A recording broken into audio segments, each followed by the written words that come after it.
Good morning, YouTube. Welcome to another episode of Brian's Broken Toys. Today I'm going to be working on the Formula 350 again. If you've been following some of the things I've been doing to get this car rehabilitated. What I'm going to be working on now today will be namely the steering column.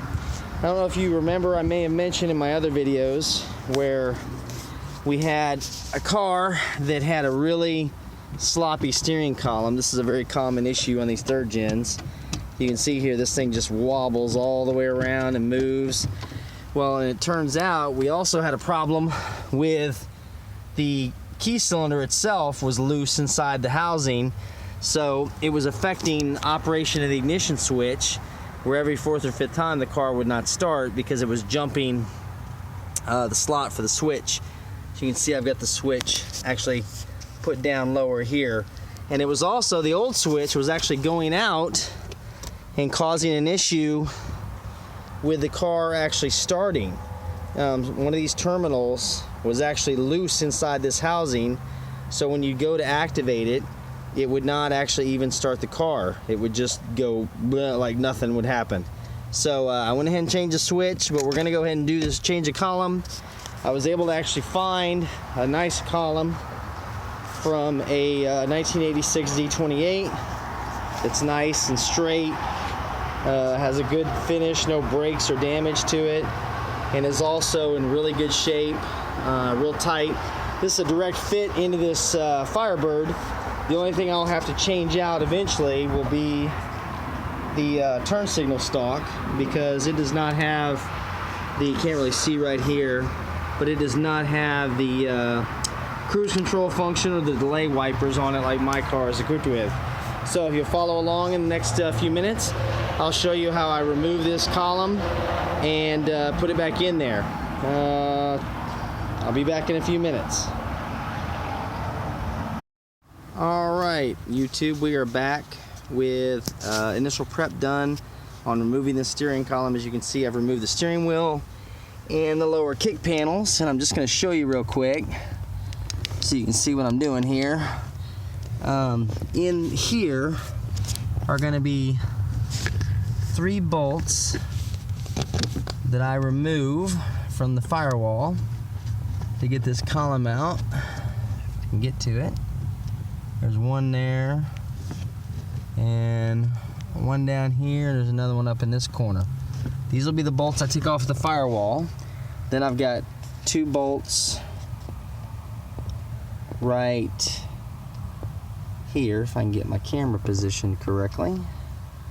One there, and one on the other side here, so that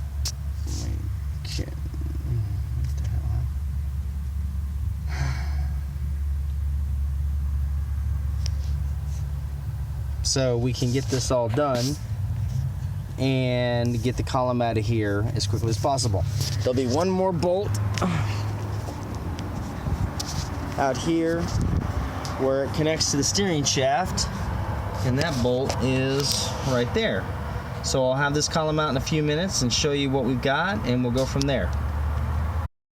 Alright guys, I am back finishing up the install of the steering column into the Firebird. As you can see, I went ahead and got everything changed out here. I actually had to do some monkeying around because the steering shaft on these third gens is like a pressed in fit, and it did not want to come loose from the column itself, and then once I had it loose, it was really a bear to get it back together.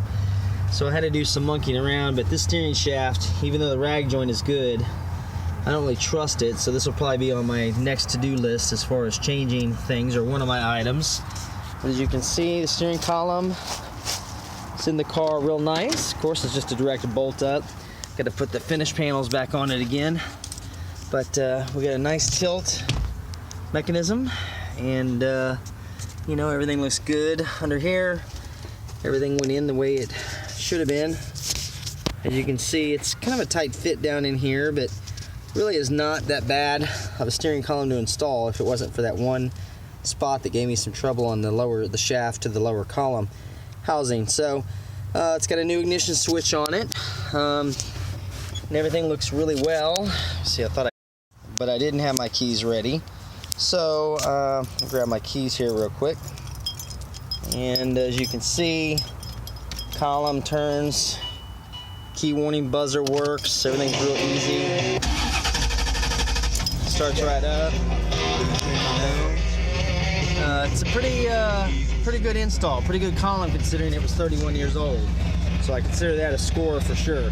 One thing I will have to change, like I mentioned earlier, is this one does not have the cruise control or delay wiper function, so I'm going to have to get in there and change this with a new one eventually, but for right now I think I can deal without. So thanks again for watching this steering column install, and let me know what you think in the comments below, and I'll be posting more videos of the Formula 350 as I keep progressing to its return to daily driver status. Thanks for watching.